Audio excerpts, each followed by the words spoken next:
All right. Have to make sure that's perfect. Of course. Carly Casper. Travis Conover. Yes. This will be fun. Yeah. It's been a quite a year. Yes. I feel like this is a landmark year, actually, Oh, yeah. for all of us, everybody involved in the kind of stuff we have going on. But tell me a little bit about yourself. What are you working on right now? What are you doing? Like, what does life look like? Well, I mean, obviously I'm working on the Willow Creek script that we're going to be doing together. Yeah. It's been such an amazing process. Like, I love writing. I, never thought that I would like writing with someone else. Yeah. Especially because you and I as personalities are so different. Mm-hmm. And our styles are so different. Yeah. But it's worked so well, and it's been such a gratifying experience. When did you start writing? I started writing as a kid. Really? Yeah, little kid. I was always writing. I was always making stories. Mm-hmm. I wrote my first play when I was about 6 years old and put it on in my basement and charged my mother and my aunt 5 cents. Nice. Yeah. So you made 10 cents? I did. On your first work. So were you a professional writer at that point then? Yeah. Because you got paid to do it, right? I got paid. Yeah, I got paid. I think you're a writer as soon as you decide you want to be a writer. But at that point, I was making money. Yeah. It's 10 cents, that's a lollipop. Back in the, not anymore.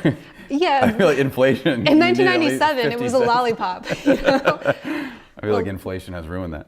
Yeah, not so much anymore. But that was my first play, and then I was doing that constantly.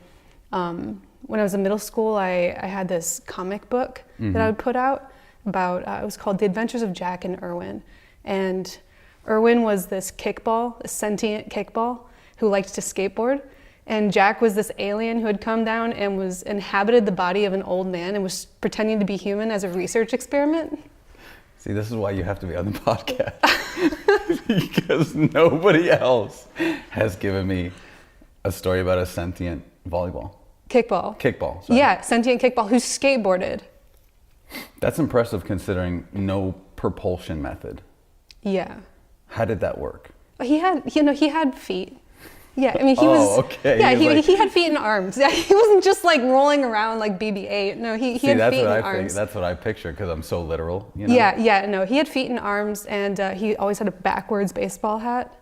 And sick. Yeah, Jack didn't get his face quite right. Like his mouth was too big, so it was always like his whole face was just like a big open mouth, and he had a cane that always stuck up in the air because he didn't understand it was supposed to go on the ground. He thought you just carried it around. That's the end of our show. We just got kicked off air. I released these and my mom would take them to work and photocopy them. She worked at this big building in the suburbs of Chicago, and she would photocopy them and have them on her desk and distribute them at work. That's amazing. Yeah. So you were like, your writing was being seen immediately. Oh yeah. Yeah. It's cool that your parents would support you though. Yeah, my mom let me get away with a lot of stuff. She let me scribble all over my bedroom walls. Really? Yeah, she said. Did you get the paint that allowed you to do that and clean it, or is it just paint? No, it was paint. I made a mess. Oh my God. Yeah, I made a mess, and she's like, if it's a creative expression, then you can do it. If it not for destruction's sake, but yeah, no, not for destruction's sake, just because it was me expressing myself. Wow. Yeah, so she was always super supportive of that. Really? Yeah. That's amazing. I feel like I would have gotten beaten with a belt if I drew on the walls. Yeah, if I can find it to my room, that was when it was okay. Right. That makes sense. Yeah. So it was like that for most of your life. You were able to express yourself. Do you think that was a net positive, or do you think it showed up later and it wasn't a good thing? Oh, absolutely. I think it was a net positive. I mean, okay. It taught me from a very early age to advocate for myself. In teenage and adolescence. Which is hard to do when you're young. Oh, yeah. Or even adults constantly are getting walked on because they don't know how to assert or to put boundaries and all that stuff. Well, it was just me and my mom growing up. And so she was a very strong person. Mm-hmm. And she advocated for herself very strongly. So I modeled that. And, you know, I learned how to stick up for what I wanted. You know, I could in that space, in that creative space in my room, I could do what I wanted, and I could create the world that I wanted, and that bled out into other areas of my life. You know, in adolescence though, that became a huge problem because, you know, everything's crazy in your brain. Oh yeah, I was so anti-authoritarian. Like, you still are. I still am, but I can control it now. I understand what's appropriate and what's not, you know. Self-control. When you're in high school, like, you don't. I was like, I don't need to do homework. I know this material. I'm acing all my tests. I don't need to do homework to prove to you because you want to take up my time. When I could be doing something I want. Hey, I agree with that. And I was the same way. For a different reason, I didn't do homework, but I feel like there was a kindred spirit there. I just didn't do it because I would rather be riding my bike or my skateboard or whatever I was doing at the time. Yeah, that's what I wanted to do. I wanted to go outside and play pretend. I was playing pretend. I mean, I still play pretend. Well, I still sit there. That's kind of our job, right? Yeah, I still sit there and I daydream and I go about, you know, imagining characters and doing that kind of stuff. Like, I wanted to be in that world. Did you do formal training for writing before we met? No. Okay. No, I just always wrote. When I got to college, for just like spare money, I started editing essays. So as soon as I got into college, freshman, I put ads up on the student classifieds, and people would meet me. They'd buy me a coffee, give me like $10, and I'd edit their essays for them. And most of them were international students, so I kind of specialized in like saying, okay, I'm going to bring your language. I'm going to you know, Americanize your language here a little bit. But I was doing that. I was editing wild. Really early, always writing stories. Yeah, I was. When I was in 4th grade, my teacher, Mr. Halley, God bless him, because I almost made him retire, I think. But I used to sneak behind. We had like a terrarium in our class. He was just really creative. We went on woods walks all the time. He was just, looking back on it, he's like the teacher that you want. But I thought he was still a teacher back, you know, still a tool back then, right? Because he was authority, right? So I would literally go hide behind the terrarium in the classroom and draw. That's like what I did all day. It was not productive, but it was creative. I mean, it was productive in a way. Yeah, in a way, because now I just make movies, you know? Yeah, it's built up your creative spirit. Yeah. I feel like school is, you know, and if people choose that path, it is what it is, but I feel like school puts you in such a box that it's like, especially elementary, middle, high school. College can be different, but I feel like trade schools, in my opinion, are just more productive to get you a career or whatever. But I felt like school was always suffocating as a kid. And I feel like it still is. Like, kids are there for 7.5, 8 hours a day. And that is just, it's been proven that's not how we learn. We learn doing what you were doing. We learn scribbling on our walls and going and interacting on the playground and getting into fights and learning conflict resolution and then going and building stick forts in the woods. Like they have proven that is actually how you learn kinesthetically as a child way better than actually going to a school and sitting in a classroom for 8 hours. That's crazy. Yeah, that's why programs like, you know, Waldorf and Montessori are so successful at teaching kids, because those are kid-led. You know, that's the kid following their interest, pursuing it at the rate that they can learn. And in those environments, it's also, you know, multiple ages all at once. You learn from that kind of interaction. Yeah. You were public school? No, I went to a private Catholic school for 8 years. Wow. Yeah, it was awful. I was going to say. It was awful. That's like the worst of both worlds, right? Because you have like, it's kind of public schoolish in that you're in a classroom all day. Yeah. But it's also so strict. You know, my Catholic school was actually not super strict. It was super progressive. So we were learning stuff that was more advanced than some of the stuff I learned in high school. Oh, definitely. Like, well, homeschool. I mean, we homeschool our kids, and when they did California state testing, and a lot of things like California is like the standard that goes across the nation, basically, for whatever reason. When they did California state testing, all but one were 3 to 4 grades ahead.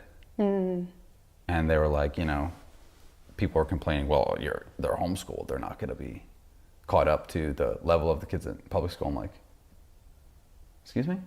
Like, do you not know the difference? So they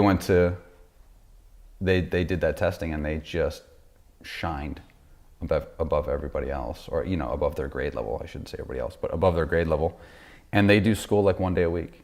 And they do, you know, they do work throughout the week, but maybe an hour or two a day.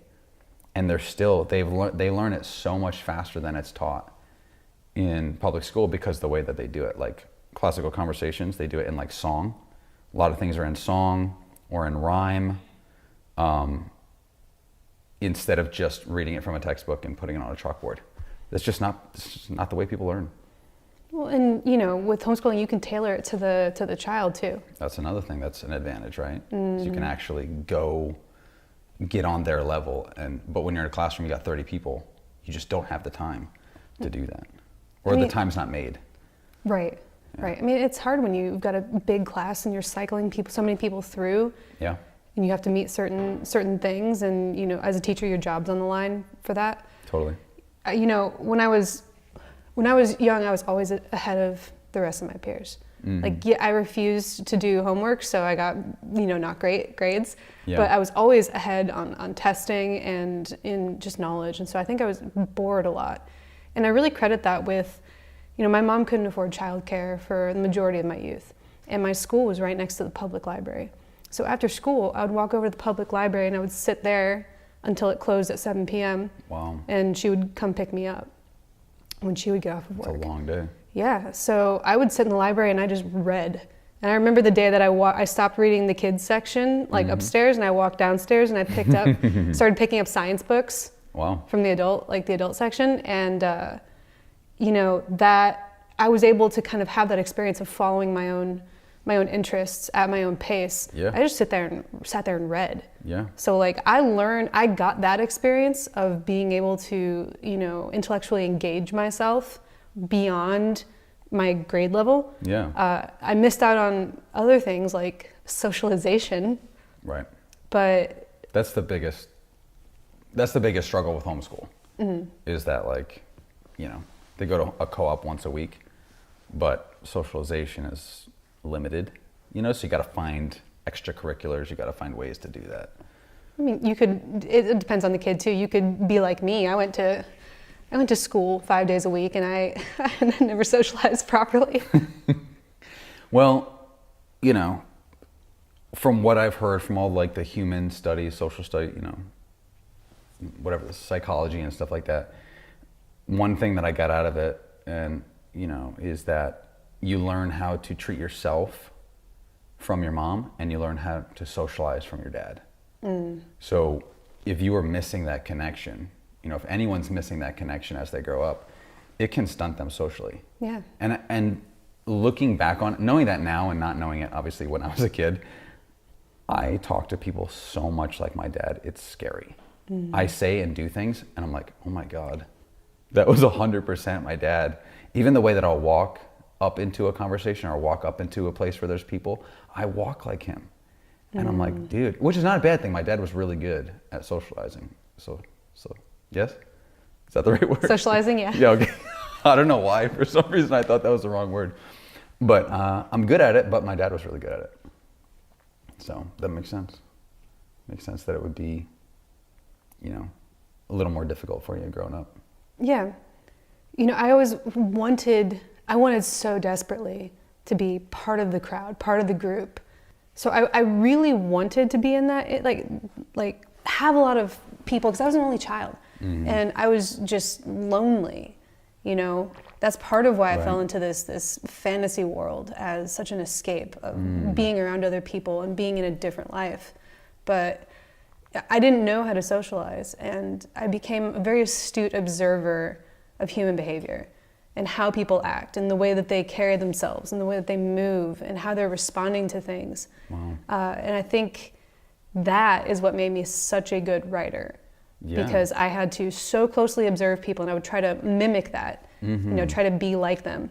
It also made me a decent impressionist too, as an actor. It helps you as acting too. Yeah. Because you don't play yourself as an actor. Well, a lot of people do, but you can play a character. Like Susan, was talking with her last week. She's like, I like playing characters, and I'm more of a character actor than I just play myself. And that would probably make you quite good at it as a character actor because you've so closely looked at so many people. Yeah. Yeah, I used to think it was a downfall of mine because it was hard for me to find my own personality because it was such, everything that I was a attempt to mimic something I liked in other people that I thought made them likable, made them interesting, made them charismatic. So, you know, I'm grateful for that now because I've been able to integrate that into finding who I am as a person. But for a long time, it kind of just made me weird to be around. And I'm no longer weird to be around, right, Travis? We're all weird. We're all weird. No, I was the same way. I did not feel like I fit in anywhere, which you would look at me and say, oh, that's not true. But I did not feel like I belonged anywhere until I started making movies. And then I was like, I found what I was created for. Yeah. And it was literally like a light bulb went off and I felt at home for the first time. Even doing martial arts and stuff, that was like a really place where I felt like I fit in a lot as well. You know, that was kind of like the first time. But then when I got on set for the first time, like a real set for the first time, it was just instantly fell in love. I was like, this is what I'm supposed to do. Even though I was so ingrained in the martial arts world, I was competing on the world stage. But when I got onto a film set, it blew that away.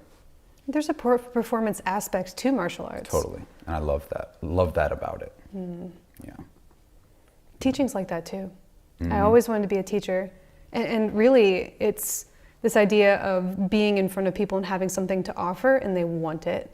You know, it's that desire to be wanted again. That, totally. You know, it's just in a different manifest. Yeah. But, you know, I just like attention, right? There's, oddly enough, I think, could be wrong about this, but it's just an observation. I think a lot of people that were not good at socializing in school become teachers because they're deeply searching for a validation. And it's not all teachers, but they're searching for a validation from their peers, from their student body. And there was a guy in New York, I'm going to say his name, so I guess it doesn't matter, but he was in Shen High School, and he was a teacher in the 90s, early 2000s. And his name was Harry Richard Weiner. Bless his heart. Bless his heart. But he became a teacher. And I'm like, dude, you got eviscerated as a kid, guaranteed. You can't walk around as Harry Jake Weiner and not get eviscerated. Right? And I'm not making fun of him. I'm saying that's your name. It's how it is. And you grew up that way. Yeah. And you know you got eviscerated by all your classmates and destroyed. And then you became a teacher where they're going to know your name. Why? Why would you do that? He wanted respect from kids, from students. He wanted respect from students. He wanted to probably say, you know, I'm going to now be a resource for students who are going through bad things. That could be because too. I have been through it and I've come through to the other side, and I don't want a kid to feel alone. That was part of what it was for me. I was so fumbled by the public school system. I went to public school after 8th grade, and I was so fumbled by that system. I mean, I've slipped through the cracks, and I'm grateful that I made it out. Yeah. Because, it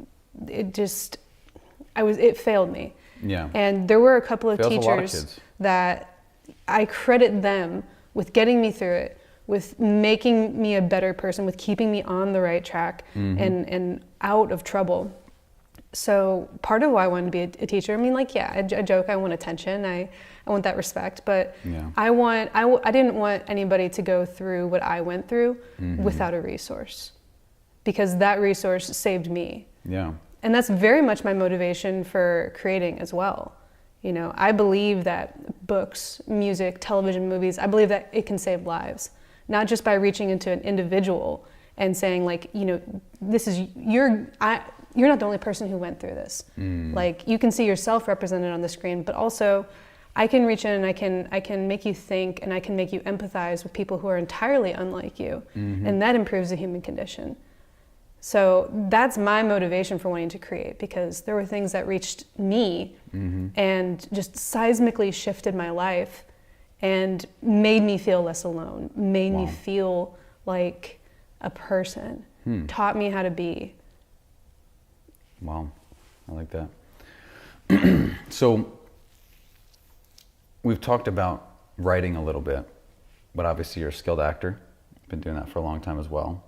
What, outside of just creating something, what inspired you to start acting? I think I'm just like a natural performer. You know, I look back on videos of me at my cousin Marcy's first birthday party. I was 2 years old, and I just kept getting in front of the camera. I just kept getting in front of the camera and goofing off and doing stuff. So I think it started off as a desire for attention, but like I said, it was just me and my mom growing up, and we went through some hard times. I mean, she didn't have a whole lot of money, and she was a single mother and working and going to school. So common. It's just tough. Yeah, and you know, seeing her struggle was something I couldn't deal with. So I was always trying to make her laugh. Always trying to make her laugh, always trying to brighten her day. And when I was a kid, there were these two shows on Nickelodeon. There was the Amanda Bynes show, and there was All That, just like remember those. SNL for kids. Yeah. And I wanted to do that so bad. It was all about comedy for me. I wanted to bring that joy to people. I wanted to make people feel better. Like I wanted to do that. So when I was younger, it was all comedy. I wanted to do comedy. That was why I made those ridiculous comic books about the sentient kickball and the alien. Yeah, yeah. It was all about making people laugh. And I did improv. I took improv classes when I was in high school. And you know, it wasn't until there was a big shift in my life, like 2004, 2005. I was in 8th grade when Lost TV show premiered in 2004 and Grey's Anatomy in 2005. And that was when I was like, oh, I can also reach people through drama. It doesn't just have to be comedy. Yeah. And comedy can be infused into these things. Yeah. So that was when I made the shift from, I wanted to do stand-up. I mean, I loved Saturday Night Live. I loved it. My dream was to be on SNL. I wanted that for a while too. Because I just watched it so much. Yeah. Golden era. Right now SNL is a mess. There's a couple funny little things here and there. People have been saying SNL is a mess for as long as SNL's existed. It's definitely not as funny as it was in the 90s. This season's really good. Is I've it? actually been enjoying this season. I mean, there's always people. You're still watching it regularly? Yeah, I watch Really? it regularly. Yeah, I really like it. I think it's got some problems, of course, Yeah. but it's getting back. There was a period there where they lost a bunch of great people, Yeah. like a bunch of people who are now comedy legends. Right. They lost them all at once, Mm-hmm. and That's true. they struggled to get back onto their feet. But I think the group that's on there now is really cohesive. They work well together. Well, I hope it works out for them. I just haven't watched it in a long time. Yeah. I just, the clips that I see, I'm just like, not that funny. I think there was a stretch where they were doing very childish humor. And I like a little bit higher level humor. And I know some of the 90s stuff was really stupid and childish too, but it wasn't like, I guess there's a difference between like 90s juvenile versus like now juvenile. It's just so brain rot. You know, social media has like made people so need instant stupid gratification. Like, I don't know. I guess I just have an old soul. I just don't really enjoy it. People are trying so hard now to make something that will go viral. Yeah. They're that's a trying good so point. hard, and when you're trying, when you're asking for the laugh, you're never going to get it. That's right. You're never going to get it. When you're asking for the viral moment, when you're asking for that big thing, people see through it. People see through it right away. So Well that's, said. I think, the problem with SNL for a while there. So they're writing to be viral as opposed to actually being funny. Yeah. You know, that's a problem with a lot of sequels. Like when you look at comedy sequels, the first one, the writer was really passionate about the story and they created a very funny comedy story like a Joe Dirt or like Joe Dirt is one of the most egregious examples because the first movie is hilarious. The premise is so funny that this redneck guy with a hairpiece fused to his skull, goes and lives in a closet as a janitor, but then he becomes famous. Like the whole story is so funny that could even happen, and that we're living in a world where that can happen actually. And then did you see the second one? No. You got saved from that.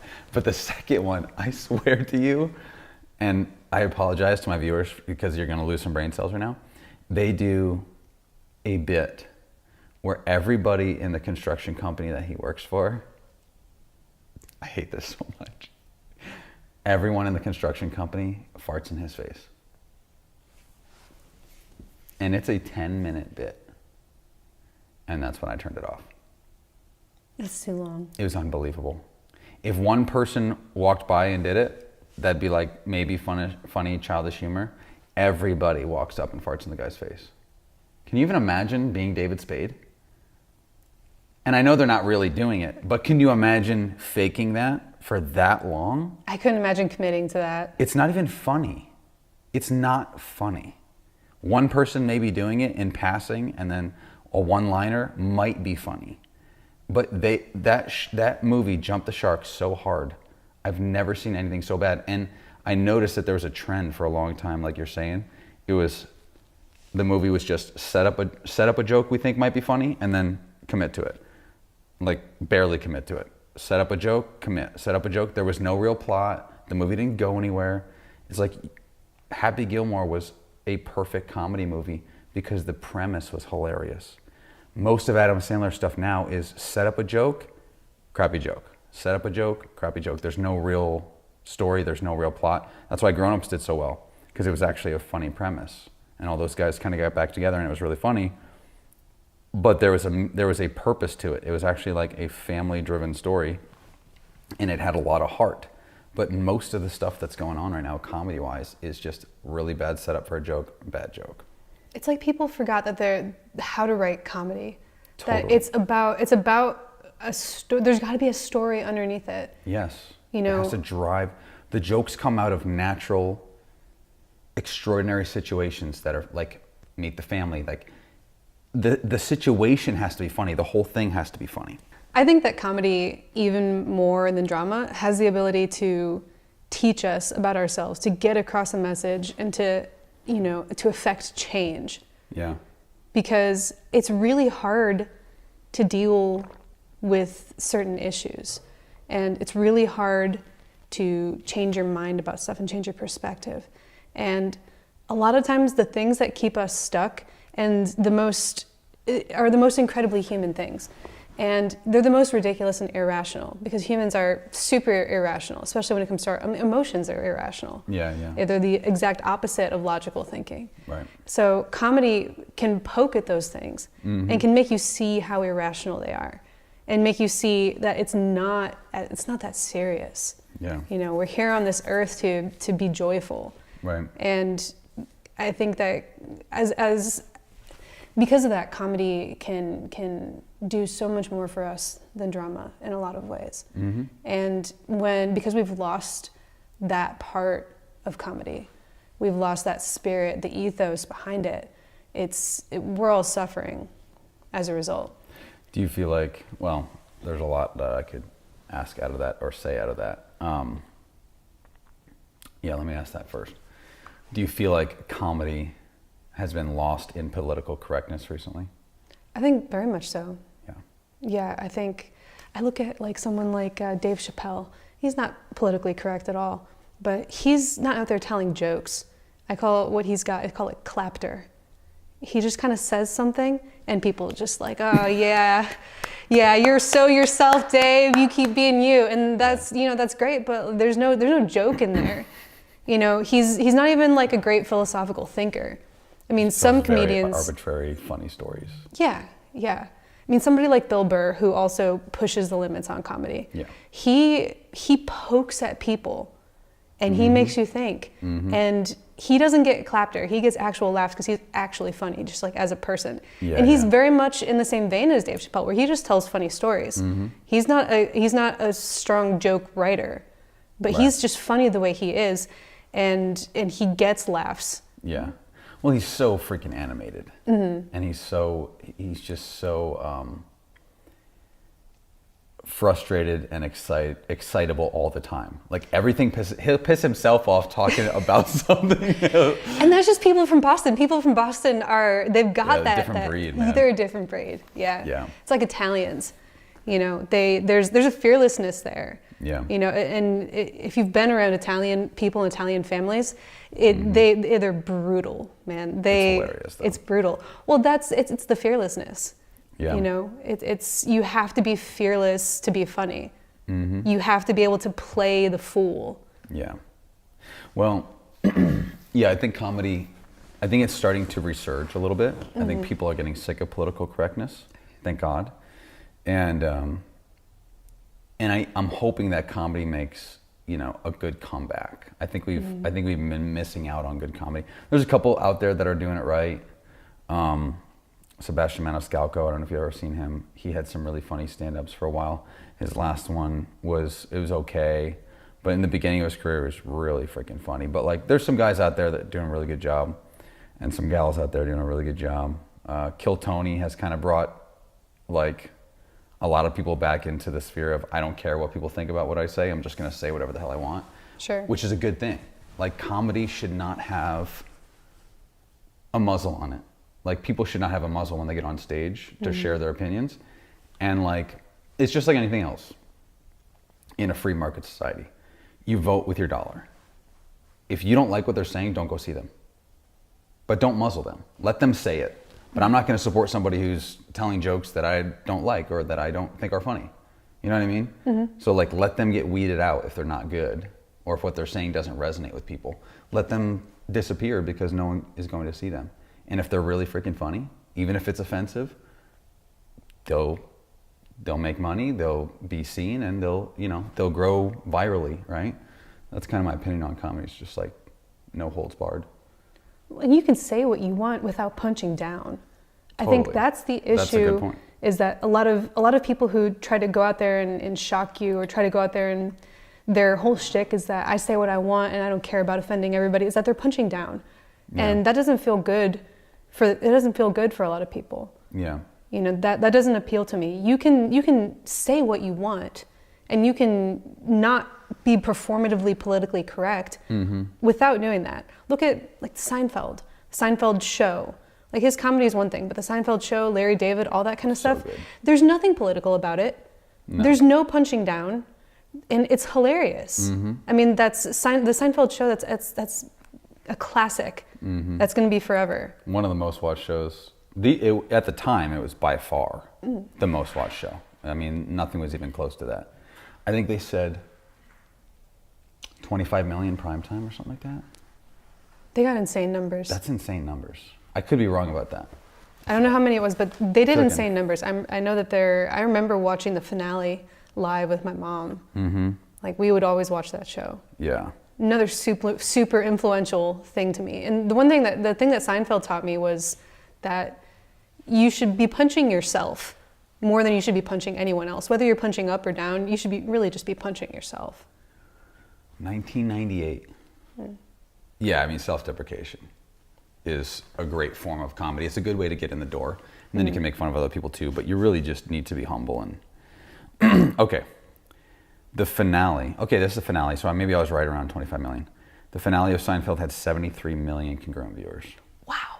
And you had to go and be home and sit at the exact time in front of the TV. You know, it's not like now, like you're not like on Netflix it had 50 million viewers. Yeah, but they were all over the place, any time of day. This was like you got off work, you drove home to make sure you were there, you cooked your dinner, and you sit there with your dinner and you watch Seinfeld. 76.3 million people. That's wild. And even though back then people did higher numbers because there was not that much to watch. Yeah. You know, you only had 50 channels total. It's definitely different numbers back then. And that's if you had cable. But like, right. that's an insane amount of viewers. That's awesome. Even for back then. It's incredible. Yeah. There's nothing out there right now. What's getting 76 million views? Nothing. Anything. Nothing. Not There's too even much close. stuff competing for our attention now. Yeah. Nobody has the time or the dopamine to do that. Well, there's 50 different streaming networks. People don't realize it. There's 55 streaming networks. I don't have time for that. Who's got time for that? It's crazy. Anyway, I want to talk about you a little bit more. Okay. I love talking about me. Yeah. I'm sure it's your favorite subject. I'm my favorite subject. No. I want to know a little bit about kind of your acting journey, what you've seen, how you got started. What was it like for you? Because, look, I kick against Hollywood a little bit, even as an actor and a creator. You know that, right? A lot of people will figure that out about me. I kick against the system. I'm a down with the system kind of guy. You're a maverick. Oh, thank you. I'll take that as a compliment. It is a compliment. It is a compliment. Okay, good. I love Top Gun. I'm taking it that way anyway. I love Top Gun. Yeah, no, exactly. But I kick against the system because I think there's a lot of broken pieces of the system. So what's your experience been as an actor? What do you love about it? What do you hate about it? Like, talk to me about your view on the world of acting and the entertainment industry right now. Well, I'm very much inside the journey to being the kind of actor that I want to be.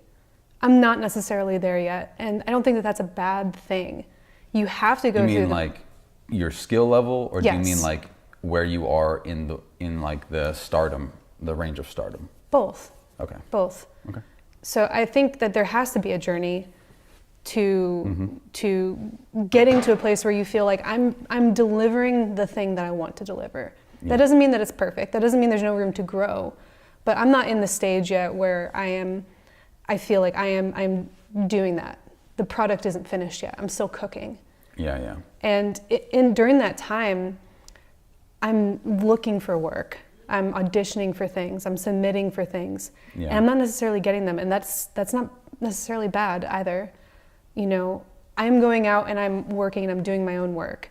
I'm learning, I'm taking classes, I'm performing things, I'm writing things with my friends, and we're filming them. Yeah. And that sort of thing is all part of that process.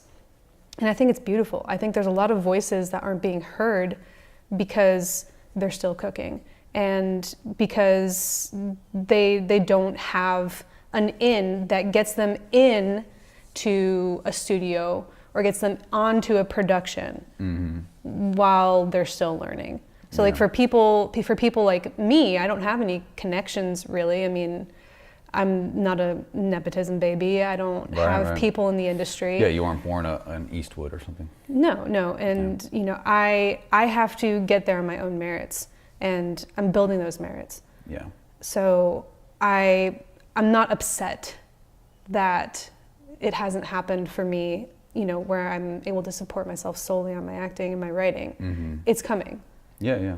It's coming. Sure. And you know, just continuing to make things with my friends is so gratifying. You know, I'm part of this group here in Atlanta called ATL Guerrilla Filmmaking, and it's just a bunch of people who go out and do stuff. We just go out and do stuff, and that was so huge for me. I thought that I couldn't be an actor, because, you know, I'm not going to be Scarlett Johansson. Like, no, that happens to so few people. So I thought there was no point in even trying. 0.001%, you know. Yeah. Well, then I figured out you can just do stuff. You can just write something and go film it with people, and that's just as valuable. Yeah, especially nowadays. I think that's the biggest downfall of actors, specifically actors, is they don't realize they can just go act. You don't have to be in the next blockbuster hit to go act in something. You can get friends together and you can go do the thing. And you can actually see if you're good. Like, how do you know? Why would somebody choose you who has no proof that you're any good? I think that's the problem, is everybody sees someone on TikTok with no talent, and they, you know, a girl doing the Macarena and she gets 50 million views, and you're like, she has no talent, she has nothing, but she shook her butt. So like she gets that instant gratification. People feel like acting is that way. It's like, all right, I'm cute, you know, or I'm handsome. I'm just gonna go be an actor and everybody's gonna love me for it. No. Well, that's so egocentric, right? But it's so true. There's so many people that think they're gonna go act and just, why would a studio not hire me? Well, they don't want to act, they want to be famous. Correct. You know, if acting is being in service of a story, right? Mm-hmm. So you have to want to tell a story so bad. You have to want to communicate with people. Mm-hmm. That's what acting is. It's not being famous. And if you're not satisfied making stuff with your friends for free on the weekends, Then you don't love acting. then you don't love acting. Yeah, that's You know, just true. that has to be just as satisfying and important and special to you as being in like a major studio production. Yeah, You know, the dream, of course, is to support yourself yeah, with making movies. yeah. But it's But- it's a ladder, though, or it's a staircase or a ladder or whatever you want to call it. It starts with the free student type, friend type films, and you got to start there.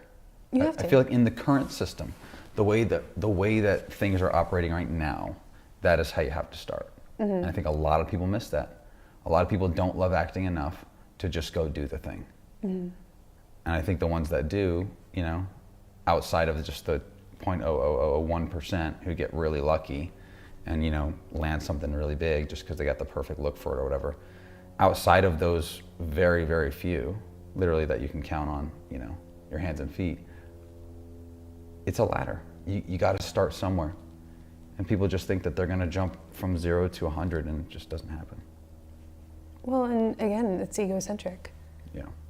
You have to want to tell the story. Yeah. Well, I think that's a good point too, because a lot of people, especially actors that I know, that I've been on set with, and that I'm not really close friends with because they're just totally delusional, they think that they are the movie or they are the project. It's like, we are not here for you. Mm-hmm. We're here to tell a story. That comes first. The movie comes before you every time. And that's why I think it's such a problem that actors are getting paid $50-60 million for a project. I think that's a problem. It creates, like you said, this extreme narcissistic, I am the whole project behavior or mindset, and they're less interesting because they're focused on themselves, not the story. Well, they're focused on themselves, but it's perpetuated by the studios, and it always has been. I mean, even all the way back to the golden age of Hollywood and like the pre-code era, Yeah. you would go see a movie because an actor you liked was in it. Correct. And it's always been that way. But now there's a lot fewer barriers between normal people and famous people. Yes, anyone can be on TV anytime right now because there's so many outlets to be on TV. Whether that TV is your phone, which legitimately at this point, I think it's like 40% of movies are watched on cell phones, which is depressing. Yeah, to the ultimate sadness of Martin Scorsese. Yeah. He's so anti that. For me too. Very I vocally. think the cinema is just a really special thing, and it's disappearing completely. Yeah, The box office is disappearing. I've got a subscription to Fandango, like the Fandango Plus. Yeah. I get a free ticket every month. Oh, that's awesome. Yeah, and I get How much is that? points. Oh gosh. So I get discounts. So I get like no fees, no booking fees, and then I get one free ticket a month. I think it's like $15. Not sponsored by Fandango. Not sponsored by Fandango, but if you're out there, call me. Yeah, we're looking for sponsorships. That's actually cool. That might actually be worth. Yeah, it might be more than that, Because but movie tickets right now are $15. it's worth it if you see like 2 movies a month. Like it's worth it. I would love to, but And you get discount days, time, right? money, all yeah. that stuff. Yeah, it's hard. It's hard. You got a lot of people are pulling you in a lot of directions. You got a lot Well, when you're, jeez. competing for your attention. I mean, it's hard for anybody. Well, time is of the essence right now. I feel like back when we were growing up, 90s, early 2000s, golden age of movies, by the way, in my opinion, I just feel like schedules were not so crazy. I feel like there was more time. No cell phones. For whatever reason, cell phones were to make life easier. Oh my God. Being available all the time sucks. they're completely rotting our brains, like completely. Yes. From a And neuroscience perspective, yes, eroding our they're eroding our attention. patience, yes. They're eroding our connections to other people. Agreed. I think the thing about us being busier as people is that our attention is pulled in so many more directions. So it makes us feel more overwhelmed. Our energy is being sucked from us a little bit more than it used to be. And in addition, people are competitive. You have to be good to get ahead in this society, in this world. And it just gets more competitive the more people there are. So, I mean, young kids are being put in intense training programs. You know, people are doing travel baseball when they're like 7 years old. You know, boys are going around doing that. People are being put into intense violin lessons from an early age. And they're going to, every moment of these kids' lives is being consumed by something that is giving them a competitive edge in the workplace when they're older. And there's no time for people to just, you know, be. It's not so strange. Unstructured. Yeah, it's so strange, man. That level of pressure is cultural. There's other cultures that have westernized and become like that, but that is not normal. That's not how it should be. I do not agree with that at all. And that's one reason I love homeschool. You know, homeschooling children, because they have an incredible amount of freedom to grow creatively, which, you know, I'm a believer too. I think that our creativity and our imagination specifically is tied to hearing God and actually being able to communicate with God. I think he communicates, we see it in the Bible, like 75% of the time he communicates through dreams and through creativity. It's really interesting. And I feel like that's being eroded tremendously, imagination especially. Yeah, that's super interesting, because I'm not a believer, I'm not religious, but I think that creativity comes from this collective consciousness that we all have, you know, as we're all made of the same stuff. You know, all of the parts of us are just recycled throughout all of humanity. And it's very much similar to God, in a sense. You know, we're all very much connected. We're all connected to each other. We're made in the image of each other. So it's interesting that you and I come to the same conclusion from very different starting points. Yeah, it's, you know, it's undoubtedly, there's connection between humans. There's a physiological connection that you can actually scientifically measure, right? They call it chemistry, but it's hormonal and all that stuff. And you know, you hear the term chemistry growing up, but there's actually a literal physiological thing that happens when you're near somebody that your body is in tune with in a quantum way. And we call that chemistry, we have for a long time, but now we know through quantum physics that it's actually a real thing, right? But I believe it's even deeper than that, even deeper than a quantum level, if you can imagine that, is a spiritual level. I think we're all connected. And you know, you look at it from a science, I look at it from spiritual as well. I look at it from science as well, but spiritual side of things, undoubtedly we're connected. And I think what cell phones do and what, you know, technology and being busy and just being calloused by stress, what it does is disconnects us on a spiritual and quantum level. And it is destroying the human spirit. It's destroying the socialization and the humanization of people. That's why on the internet you can call someone a piece of garbage and I hate your face and I want you to die. But then when they're in front of you, you're like, hey, this person's actually great. That disconnect I think there's, you know, major problems with it. Online they talk about touching grass, right? Getting out of your basement, getting out of the computer glow and actually going outside and being in the real world. If you go out and talk to people, individuals, they're, for the most part, kind. They want to connect. They want to take care of you. People are generous. If you travel anywhere in the country, in the world, people want to know you. I went into Europe and I just experienced so much kindness from strangers. and people I didn't know. And it's not just a European thing. People come over to America and they're like, oh my gosh, people in America are so open. It's not what we heard it was. Yeah, exactly. And individuals are that way. Mm-hmm. When you look at people as this abstraction, like this group of people is a certain way, and I don't like them, and they're a threat to me. That's just not that's not true.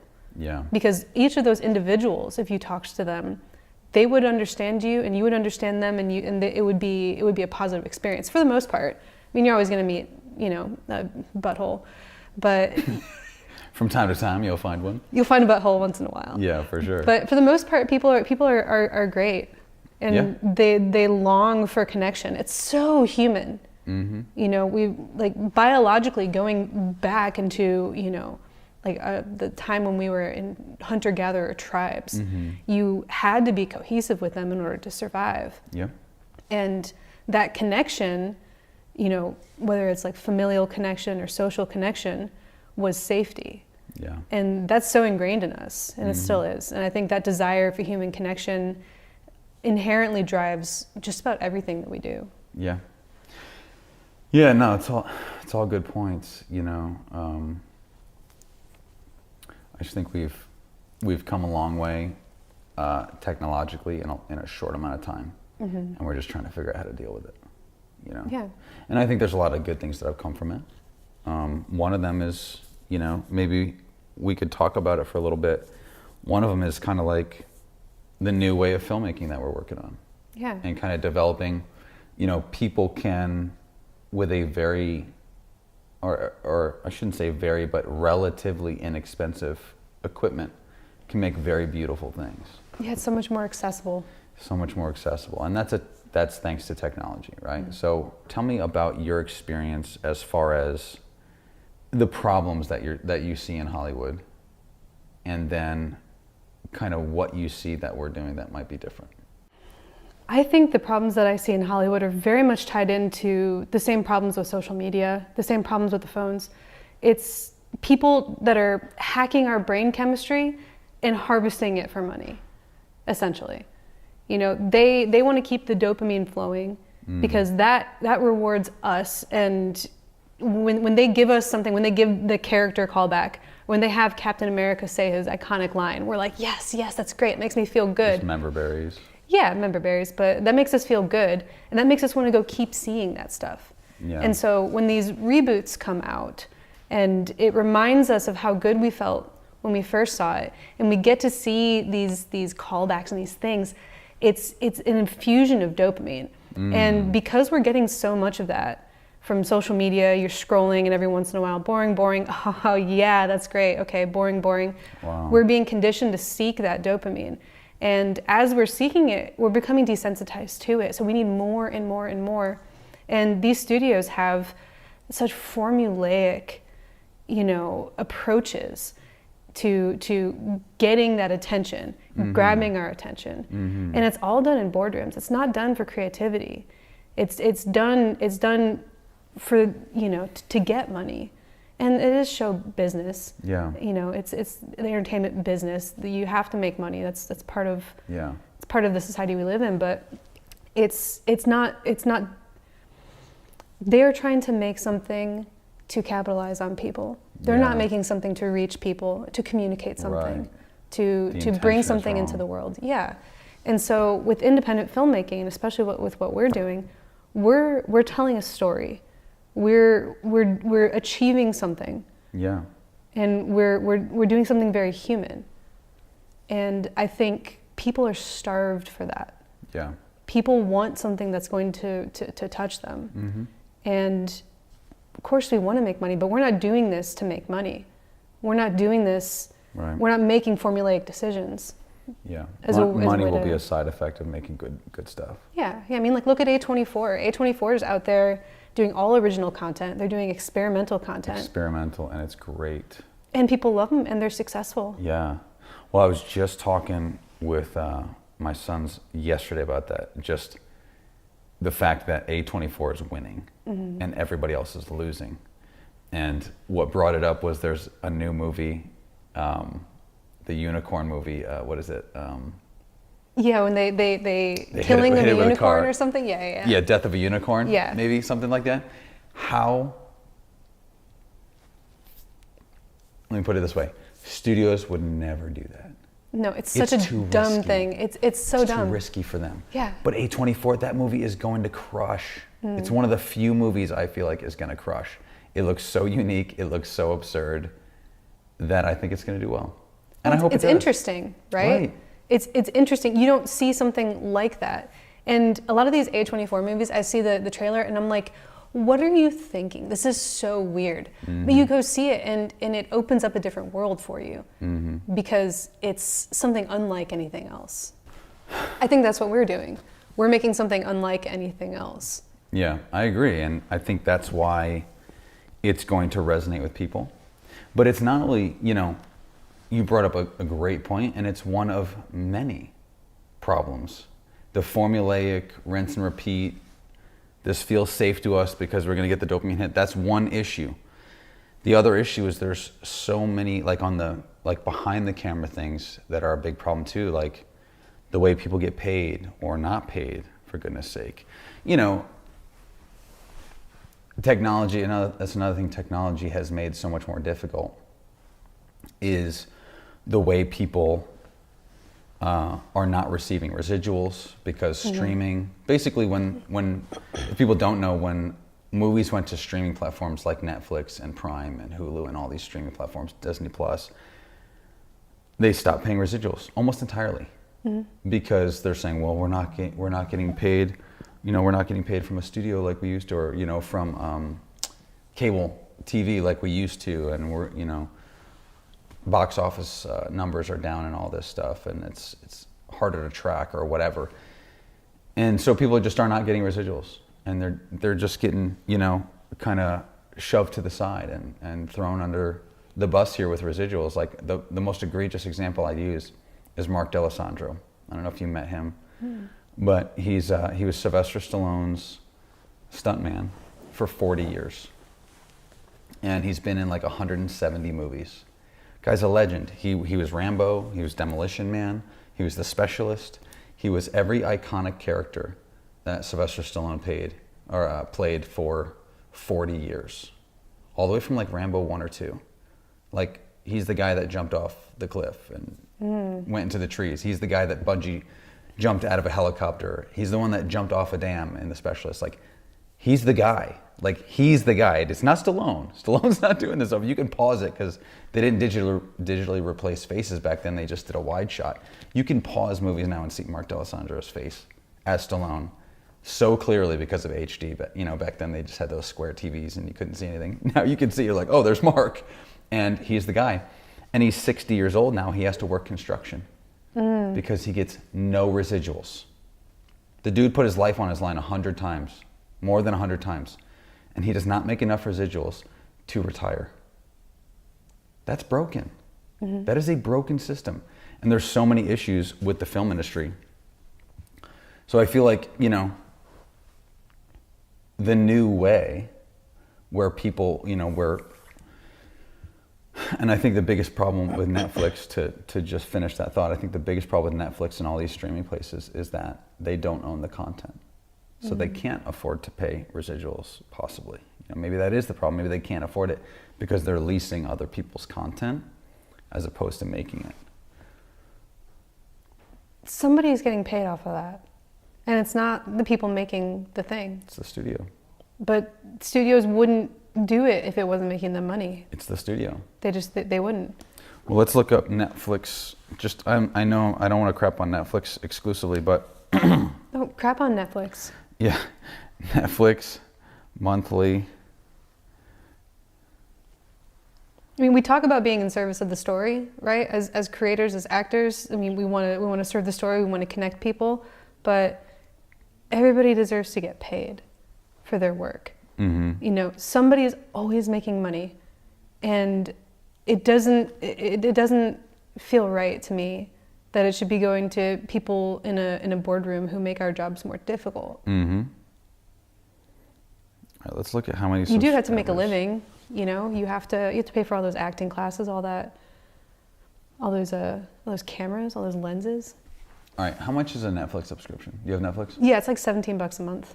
17 now? Yeah. Well, because I've got 2 screens. I share it with my mom. It'd be less if I had one. Okay. So let's say it's $12 and then 17, it tiers up, right? So let's say $15 roughly. They have 282.7 million subscribers.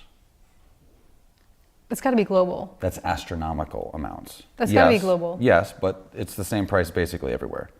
US and Canada is 84.8 million. Europe, 96. Okay. I was going to say, there's no way that like 80% of Americans are subscribed to Netflix. Well, I think there's almost 700 million in America now. No. Is it 300? No, it's like 320. Okay, yeah, you're right. I'm sorry. Okay, so 282 million times 15. It's a big number. Yeah, 4.2, closer to 4.4 billion per month. I can't pretty good. fathom that amount of money. That's a pretty good amount of money coming in. And you tell me why they can't pay residuals on 4.5 billion every month. I mean, you don't want to get me started on this. It's they won't. It's they won't, and they claim a loss every year. So here's what's happening, in my opinion, and it could be wrong, but I think here's what's happening. I think studios are fudging their books. I know studios are fudging their books. I know people are being paid absorbent amount of monies for doing less work than everybody else. I know that's happening. But I think with Netflix and all these other companies specifically, they are leasing. The reason they're claiming a loss is because they're leasing all of their entertainment. Like if Netflix was just making their own entertainment, then and they weren't paying everybody else out, they could have a wider amount of profit at the end of the day because they're not paying Sony for, let's say you're Sony, right? Or let's say you're Universal and and Netflix comes to you and says, hey, I want to lease these 50 movies from you. And you say, sure, that's going to be $85 million, right? And we transact $85 million. So if you look at it that way, it's like, oh, okay, I do understand. If they're leasing 50 movies from Sony, if they're leasing 50 movies from Universal, if they're leasing 50 movies from Paramount, so on and so forth, you get the point. And they are doing that. They are leasing probably hundreds of movies from each company at a time. You can see how, you would eat through that $4 billion a month potentially. So I think because they don't own any of the content and they're just grabbing other people's creativity and their content to use on their platform, because they haven't made hardly anything of their own, and most of the stuff they make is mid at best, all their money is just disappearing. Does that make sense? So I think what's different about what we're doing and what kind of I've been led to create is a system where we own everything. And everybody's part of the same blanket company. And eventually when we have 50 production companies that are franchised just like what we're doing, and we create this whole new model, we own everything. So now if we make $4 billion a month, people get paid a crap ton in residuals on a pay-per-view basis. It fixes the revenue model so much. And I know we're vague because we haven't told people what the business model is. But I think there's so many ways that we're going to change the entertainment industry. Sure, it's more equitable. It's more equitable, it's more accessible. Yeah. And people will get paid a fair wage to make movies, and nobody will be getting $60 million a movie, like a Tom Cruise or like a Robert Downey Jr. No one's getting paid absorbent amounts of money that it's unsustainable. He's getting paid $1 billion. Who? Robert Downey Jr. For what? To play Dr. Doom. No. He's getting paid a shit ton of money. It's not $1 billion. He's getting paid. It's an offensive amount of money. You got to look it up. I gotta look it up. He's getting paid. I love Robert Downey Jr. He's my favorite actor.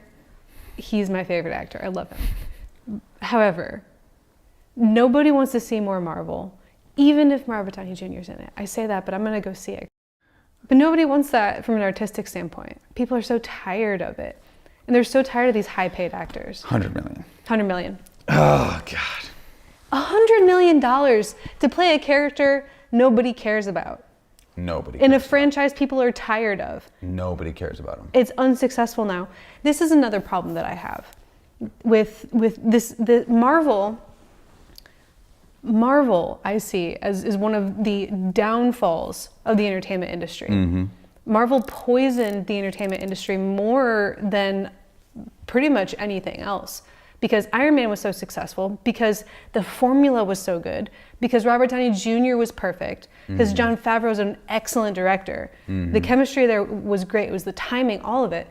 And it was so good. Everything hit right. It did. And that early Marvel stuff was like that. And that whole Infinity Saga, the 10 years of that, it hit perfectly. It evolved with the culture. Yeah, but let it die. But people saw that. Other people saw that. Other studios saw that. And they're like, we want that. If we just recreate it, it'll be exactly like that. And that's not true. That's not true. You have to make your own thing. You have to make your own model. And now everybody's trying to do franchises, and there's the DC extended universe, and there's a Star Wars extended universe, and there's all this stuff. And none of it's interesting, and none of it's as successful as Marvel. And they're trying to recreate it, and it's unsuccessful. Yeah. You know, my friend Ben just sold a book, and they were like, okay, we want 5 more of these. He's like, but the main character dies. I mean, the book's over. The story's over when the book is over. Like, well, we want you to write 5 more. We want a series, and we want you to like write it in a way that it can be turned into a TV show. We want the next Game of Thrones. It's like, you don't want the next Game of Thrones. You want the next interesting new thing. You need to find what people are going to look at and say, I want to make the next that. Mm-hmm. Because those are the things that are successful. The things that are trying to recreate an already successful thing are never successful. And somehow these studios keep trying to do that. Well, it becomes obvious. Why. It becomes obvious that you're trying too hard. Mm-hmm. And that is what DC did. And that's why all their movies have failed. Mm-hmm. I think all of them, right? I don't know a good DC movie other than obviously the Batman movies that the Christopher Nolan Batman movies. They crushed. Yeah. But they were so good. And they really kind of came out before everything started getting crazy with that. They're old now. That's because Chris Nolan is an artist. Such an artist. Such a maverick, for goodness sake. I mean, he did that before it was really popular. Christopher Nolan. That's right. Sir Christopher Nolan. He just was knighted recently, wasn't he? Yeah. That's strange to me. It doesn't bother me, but it's strange. So yeah, I think being creatively bankrupt is one of the problems with Hollywood. I think the pay structure is a big problem. I think creating these moguls that think they're untouchable, like Puff Daddy and all of these people, I think that's a big problem. I just think there's a lot of things going on with Hollywood. And for sake of time, I want to get your final thoughts. I want to know, what would you like to see happen with Hollywood and with your career, and where would you like the trajectory to go from here? I would like people to make things for the sake of art. You know, art is a necessity in life. You need those tentpole things, you need those big things, but that can't be all we get. And that's all they're trying to give us. Yeah. I would like people to be making things because it's an interesting story. And I think people are hungry for that and people will connect with it. Yeah. I have so many stories I want to tell, and none of them are about superheroes. Amen. And I want people to see those stories because I believe they will make people feel good. Yeah. I believe they'll speak to people. And what's the dream for you then specifically? Because you said, I want people to make good stories and create good art. What would be the dream for you, like dream role, like that kind of thing? So I've got this story that I started writing when I was in high school in 2006, and it's taken a lot of different forms over the years. And just recently, over the past few years, I've learned how to write screenplays, and I decided it needs to be a TV series. That's what it is. I've been trying to tell this story for more than half my life. This is the thing that I live for. This is the thing that drives me. This is my goal in life. It is the one great thing I think I have to do. And I will not rest until that story is told. I will not rest until it is produced and it's on the air. I've always wanted to play the main character. I'm getting a little too old to play her now though. So Let's do it quick then. there's other characters I can play, but Yeah. I want this story to be told. It's called Happy Kids. It's about a band. It takes place over 30 years. It follows them from high school, starting their band, until modern times. Right. And that is my dream. My dream is to have that. Once I'm done with that, So it's very flashbacky. well, it takes place over 30 years. So it starts off the first episodes in 1994. So you're not constantly going back. It's more There are some progressive. flashbacks. Okay. There are some flashbacks. So it kind of flashes back to earlier times in their life. Then as you get into the second or the third season, it's taking place in like now, 2000, current, yeah, 2020s, and you're flashing back to things eras that have already Well, you happened. can play the lead in the today stuff. I could. Yeah, I could. You still look like you're 25. So just, I, you'll be fine. We've got some time, you know. Yeah, we got time. There's a lot of characters of different ages, and Yeah. there will have to be age up on the actors at some point. There's some periods where there's large gaps in years. Mm-hmm. But this is the story that I want to tell. This is my great thing to give to the world. And once that story is told, I could die. I'm fine with that. It's whatever. I don't want to die. I want to tell more stories. But I can do anything at that point because I will be able to rest. You know, I've not felt like I can rest Yeah. until for a large portion of my life because I feel like I need to get this out there. It needs to be out there. That's the dream. I know how you feel. I can absolutely relate. Well, it's been great hanging out with you. Yeah. Thanks for coming on the show. Yeah, of course. I don't think it'll be the last time, but yeah, thanks for coming. Yeah, I can't wait to come back and talk about my TV series, which we've produced and filmed, and it's out there. Yes, amen. Yeah, I think there's a lot of great things we're gonna make. A lot of time. We didn't have enough time to talk about half the stuff we've already done together and we're gonna do. So we'll definitely have it back on after Willow Creek, and we'll talk about that. And Oh, I'm excited. so much exciting stuff. This whole year, by the way, just for everybody watching, this whole year is going to be. Last year was a benchmark year for me in film, and probably for you too. And next year is going to be even better. So. Absolutely, absolutely. I'm so grateful for all the opportunities that you've given me this past year. I've grown more as an artist because of what you're doing with Storyteller Film Company. You know, you gave me opportunities that people don't do that. People don't take somebody who doesn't have a lot of experience and say, I'm going to give you the chance to fail, and I'm going to be there helping you the whole way. Yeah. And I learned so much about filmmaking. I learned so much about camera work. I learned so much about acting and writing. And it's because of the opportunities that you gave me. And as a result, I'm stronger, and I'm giving that back to Storyteller now. And I have more to contribute. Totally. And our team is so strong. Going into 2025, going into this movie, we're so strong. We are. And it's only going to get better, you know, but thank you for the kind words. I really do appreciate that. And I'm excited. This year's going to be great. So Me too. Oh, I can't wait to get started. stick around.